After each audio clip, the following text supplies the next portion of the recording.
I took on this project because a client had reached out to me and wanted a Cor-Ten rain curtain water feature. However, she also wanted a smaller planter and water feature combo that she had seen on Pinterest. She had asked if my water feature will rust the same way the planter would rust. So I did some research into the pictures that she found as a reference for the planter and discovered that the planter that she was looking at was made out of mild steel, whereas my water features are made out of Cor-Ten. It's a weathering steel and designed specifically to rust. Once I let her know the difference between the two metals and that they would rust differently, she asked if I could make the planter water feature combo so that they would match when they rust. Like all new project designs, I decided to sketch a version of what she had shown me in the pictures. Now, when I say sketch, I use a program called SketchUp. It allows me to draw the design to scale and troubleshoot any of the issues that may arise before I start cutting material. When I reached out to the manufacturers of Cor-Ten and had asked them whether it was a good idea or not to use their material to hold water, their answer was a definitive no. This is not a good idea. So I knew that anything that would need to hold water would need to be stainless like my water features. On this project, I'm using a 14 gauge Cor-Ten sheet. I start with the largest piece first, which is the outer Cor-Ten box. Before I get started, I need to remove the mill scale, which comes on Cor-Ten and hot rolled mild steel that is 14 gauge or thicker. If you want to know how I remove the mill scale, you can check out this video here. I'm just tacking the corners so the sides stay in one place. I want the Cor-Ten box to be somewhat flexible because I'm going to be placing a stainless steel upper water basin inside the Cor-Ten box. By doing this, I ensure that the stainless upper basin fits into the Cor-Ten box even if the stainless basin is slightly out of square.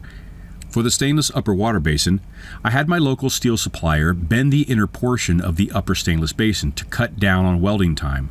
In this exploded view of the sketch, you can see what the upper stainless water basin will look like. With the inner portion of the upper stainless water basin welded, I went ahead and started building the planter portion of the water feature. The planter sits on top of the upper stainless basin and drops into the middle of the stainless upper basin by 3 inches. This gives you a total of 6 inches for plants and soil. Once I confirm that the planter portion lines up properly with the upper stainless basin, I start welding the bottom part of the planter so that it fits properly inside the opening of the upper stainless basin. Next, I'll weld the outer walls of the upper stainless basin to complete this part of the project. To ensure that the outer stainless wall was correctly positioned, it was very important to use as many clamps as possible to hold it in place where I wanted it. Now, I'm going to bounce back onto the planter portion to clean up the welds. With all of the welded corners cleaned, it's time for a test fit. Going back to the Cor-Ten box, this is why I only tack welded the corners on the Cor-Ten box, because I want to drop the planter and the upper stainless basin inside.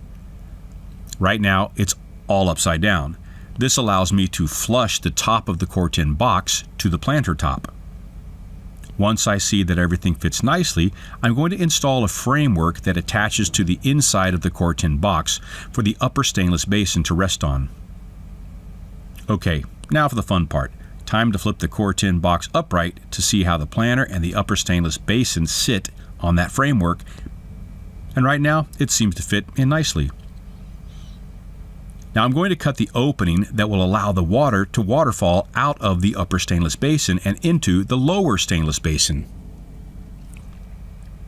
Now if you've made it this far into the video, make sure you stick around to the end. I'm going to show you 2 really cool modifications that I made to the planter portion of this water feature. It truly opens up your options for a variety of looks. Now, I'm going to drop the upper stainless basin inside the Cor-Ten box, and I can mark where it sits in the opening. This is where the waterfall effect occurs from the upper stainless basin into the lower stainless basin. The cool thing about this is you can customize the waterfall location and size. Place it in the center, on the left, on the right, make it 10 inches wide or 12 inches wide, or make it the full length of the Cor-Ten box. Once again, making sure that the upper stainless basin cutout lines up with the Cor-Ten box cutout. Now here, I'm actually jumping onto the lower stainless basin. Because fabricating everything in our shop custom, if you wanted a full-length waterfall, we simply need to make a larger stainless basin for you. The nice thing about custom fabrication is we can make changes along the way to accommodate your specific needs for your project. It's important to remember that on all of our water features, you are going to need electric and water access. You can see here in the lower stainless basin, the brass fitting is where the plumbing will connect from the lower basin to the upper stainless basin. Because the lower stainless basin actually gets buried below grade in the dirt, we make a 1-inch angle stainless framework so that you can slide a Cor-Ten cover over the lower stainless basin for aesthetics. Although we do keep the same rusted seal look, for the sake of longevity of the water feature, the water is stored and moves between stainless to ensure that the Cor-Ten will not be submerged in water.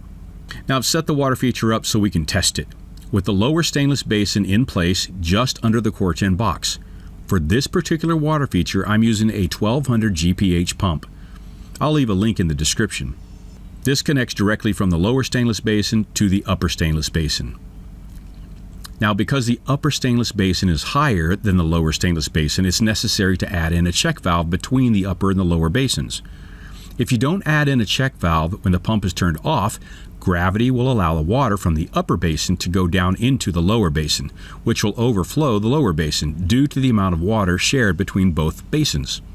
It's also important to note that you need to use a swing type check valve as opposed to a spring type check valve. The spring check valve will reduce the pressure from the pump and not allow the upper stainless basin to fill properly. Now for a water test. With the fountain effect working well, what do you think when I add the planter? Now, as I mentioned earlier in this video, I had a couple of modifications that I've made to the planter portion of the planter waterfall combo. The first is a miniature reflection pool. This is just a smaller version of the big reflection pool that we sell on our website. This gives you the option of having a waterfall effect from the lower Cor-Ten box and an additional water feature on top. And the third modification, which I think is really cool, I've added a fire pit option. So if you don't want the planter, we can add the components to this product that will allow you to have a waterfall at the bottom and a fire pit on the top. And if you're specifically interested in creating the fire pit, check out this video where I walk you through the process of how I actually created the fire pit portion of the planter water feature combo. I hope you got something out of this video, and if you did, leave a thumbs up. And if you haven't subscribed, please subscribe now. And if you have any questions, leave those down in the comments. I try to answer all the questions that I get from you. See you in the next video.